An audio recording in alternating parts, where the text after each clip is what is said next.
সাদা পাথর থেকে বিমানের চাকা, রাষ্ট্রীয় সম্পদ লুটের ভয়াবহ চিত্র। সিলেটের কোম্পানিগঞ্জের ভোলাগঞ্জ থেকে সাদা পাথর চুরির ঘটনায় ইতিমধ্যে সারা দেশে তোলপাড় শুরু হয়েছে। দুদকের তদন্তে জানা গেছে, স্থানীয় রাজনৈতিক নেতাদের সরাসরি সম্পৃক্ততায় প্রায় 40 লাখ ঘনফুট পাথর অবৈধভাবে তুলে নেওয়া হয়েছে গত এক বছরে। এর মধ্যে সাদা পাথরের মতো মূল্যবান সম্পদও ছিল। খনিজ সম্পদ উন্নয়ন ব্যুরো, স্থানীয় প্রশাসন ও নিরাপত্তা বাহিনীর অবহেলার কথাও উঠে এসেছে এই তদন্তে।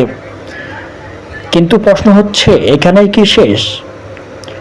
আমরা দেখেছি প্রতিটি সরকারের সময়ে রাষ্ট্রীয় সম্পদ লুটের ঘটনা ঘটে থাকে। কখনো তেল, কখনো গ্যাস, কখনো আবার কয়লা চুরির ঘটনা।